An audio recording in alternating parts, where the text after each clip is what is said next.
I বাজান রে I সামনে উপবিষ্ট মুরব্বী একরাম দুইজন আব্বাজান রে।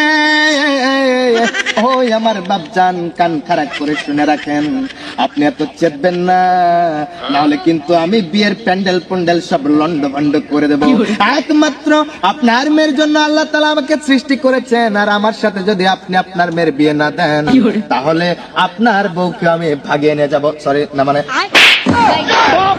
আব্বাজান, আই বাজানটা আমাকে মারলেন কেন আপনি?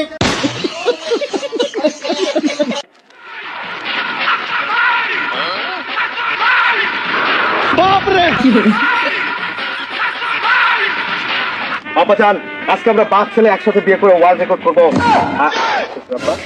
আব্বাজান আসসালামু আলাইকুম। ওয়ালাইকুম আসসালাম। এই এইটা কি করে? এটা তোমার বাবা না? আব্বাজান সালামটা আমার করার কথা ছিল। হ্যাঁ বুঝলাম, সালাম তুমি করবা, কিন্তু বাপটার এই অবস্থা কেন? দুইজন জামাই খাই যাইছো, ব্যাপার কি? আব্বাজান উনি আমার বাবা। আসলে আমি যে আপনার মেয়েকে বিয়ে করতে এসেছি, হ্যাঁ আমার বাবা আমাকে শর্ত দিয়েছিল। কি শর্ত? যে আমি যদি বিয়ে করি, আমি যদি সিঙ্গেল থেকে মিঙ্গেল হয়ে যাই, তাহলে আমার বাবারও একটা বিয়ে দিতে হবে। তাই আমার বাবাকে বর সেজে আপনার কাছে নিয়ে এসেছি। আপনি প্লিজ দুজনকে জামাই হিসেবে গ্রহণ করে। দুইজনকে মানে? আমার মেয়ে তো একটা। না না, আপনার মেয়ের জন্য তো অবশ্যই শুধু আমাকে। হ্যাঁ, তাহলে তোমার আপনার বাবা? মেয়ের জন্য শুধু আব্বাজান আমি ছাড়া এই দুনিয়াতে আপনার মেয়ের জন্য কোনো ভাতার নেই। সরি আব্বাজান, আমি slip of tongue mistake for this language or ভাষা is this country outside of this I am pregnant. Okay আব্বাজান, আপনি জানেন না আমি ইংলিশ মিডিয়ামে আমেরিকা থেকে 3বার ফেল পাস করে এসেছি। ইয়েস আব্বাজান, এই জন্য একটু ইংলিশ বললাম। তো আব্বাজান আপনি আবার এই শ্বশুর আব্বার কথায় মন খারাপ করবেন না। না, আমি মন খারাপ করি না। আর তো তার মনোবাসনা হয়েছে যে তিনিও বিয়ে করবেন। বিয়ে করবে বুঝলাম, কিন্তু দুইজন একসাথে আইছো। এই বিয়ে তো দিব আপনার ছেলের সাথে আমার মেয়েকে, কিন্তু আপনি বর্ষে যাচ্ছেন কেন? আব্বাজান কি বলবে? আব্বাজান আপনি চুপ থাকেন। আব্বাজান আপনি দয়া করে আপনি মুখে হাত দিয়ে ঢেকে রাখুন মুখটা। আপনার লজ্জা থাকার দরকার এখন। আমার তো লজ্জা সরব নেই, আর লজ্জা সরব নেই। আপনার মেয়েকে যেদিন থেকে আমি ভালোবেসেছি সেদিন থেকে আমি লজ্জার মাথাচ্ছি বিয়ে খেয়েছি কই মাছের মাথার মতো। মানে আপনার মেয়েকে আমি বিয়ে করব, আর আমার বাবা মূলত বিয়ে করবে আপনার কলিজার টুকরা জানে দিকার কিডনির ফুসফুস আপনার ওয়াইফকে। মানে আমার আব্বাজান আশিজান মাকে। মানে কি? ইয়েস আব্বাজান। এই পাগল হয়ে গেছো নাকি তুমি? আপনার আমি পাগল হয়নি, পাগল হয়েছেন আপনি। না কে পাগল হয়েছে? মানে কি? আপনার আমরা 3 জনে পাগল। চলেন বিয়ে করি, আমার সময় কম। কেমনে কি? বিয়ে তো দিব আমার মেয়েকে তোমার সাথে, আমার ওয়াইফকে নিয়ে উনি টান দেয় কেন? ভাই বিয়ে আপনার কি বুঝলাম না, কি আপনি কি ছেলের সাথে আপনিও পাগল হয়ে গেছেন? আরে বিয়ে আপনার বিয়ে আগের মতো চলে না। ভাই বুঝলাম না, আপনার ছেলে বিয়ের জন্য পাগল হয়েছে, গেরা উঠছে। আপনার এই অবস্থা কেন? আপনার বয়সটা দেখছেন? এই বয়সে কেউ বিয়ে করে? আব্বাজান এগুলো কি বলতেছেন? গেরা বেরা এসব মানে আপনি জামাইয়ের সামনে এইসব আজে বাজে কথা বলবেন না আব্বাজান। আজে বাজে কথা বলবো না, তোমার বাবার এই অবস্থা দেখে আমার মাথা আব্বাজান আমি আই বাজান রে আই সামনে উপবিষ্ট মুরব্বী একরাম দুইজন আব্বাজান রে।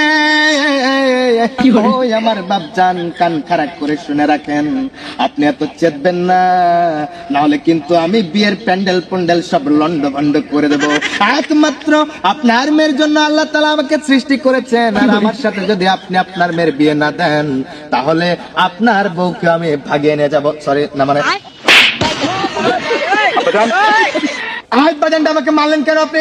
তোমার সাথে তো আমার মেয়েকে বিয়ে দিবই না, মাত্র তো হাত দিয়ে মারছি, এবার তোমাকে এই জুতা দিয়ে মারবো। কি শুরু করছো এইগুলা বাপ বেটা? জুতা দিয়ে মানে বুঝো না? আপনাদের আমার খুব লেগেছে। আই বাজানডে মেরেছেন তো কি হচ্ছে, মুরব্বী একরাম হিসেবে একটু গালে হালকা থাপ্পড় দিতে পারেন, কিন্তু জুতা দিয়ে কাকে হুমকে দিচ্ছেন? আমাদের তো বাটা জুতা আছে। তাহলে বিয়ে দেবেন না? কখনোই বিয়ে দিব না, এই পাগল ছাগলের সাথে বিয়ে দিব না তো। আবেদন দেন আব্বাজান। আবেদন সম্ভব? আপনার মেয়ের সাথে আমাকে বিয়ের আদায় দিতে আমার কোনো দুঃখ নেই, কিন্তু আমার জন্মদাতা পিতা অনেকদিন পর তার বিয়ে করার শখ জেগেছে। তিনি অনেক সাজুগুজু করে এখানে এসেছে অনেক আশা নিয়ে, তাই তার আশার মধ্যে ছাই ঢালবেন না। আমি রিকোয়েস্ট করবো, আমার এই জন্মদাতা পিতার দিকে তাকিয়ে হলো যা দুধ পান করে বড় হয়েছে। এলে তো সত্যিই পাগল, মাথা তার সব ছিলছে। আব্বাজান আমাকে তার ছেড়া বলে যাই বলেন, আমার বাবাকে নিয়ে একটা কথা বলবেন। আমার বাবার সাথে অন্তত আপনার বউয়ের বিয়েটা দিয়ে দেন। এবার তো জুতা দিয়ে হবে না, আরো কিছু আনতে হবে, লাঠি আনতে হবে। বুঝতে পারছি। ও আমি বুঝতে পারছি আব্বাজান। কি বুঝতে পারছো? আসলে আব্বাজান আমি আপনাকে একটা রিকোয়েস্ট করবো। আপনার এখানে চাই না, একটা রিকোয়েস্ট রাখবেন। কি রিকোয়েস্ট? আমি এটা দিয়ে আপনার চোখটা একটু বাঁচতে চাই। জাস্ট একটা মিনিট আব্বাজান, আপনি দেখেন আমার হবু আব্বা খুব ভালো লোক। ঠিক আছে। আব্বাজান আপনি কি কিছু দেখতে পাচ্ছেন? না, সব তো অন্ধকার দেখা যাচ্ছে। তাহলে ঠিক আছে, তাহলে আমরাও নিরাপদ। আব্বাজান তাহলে আপনাকে এবার আমি একটা কথা বলি। বলো।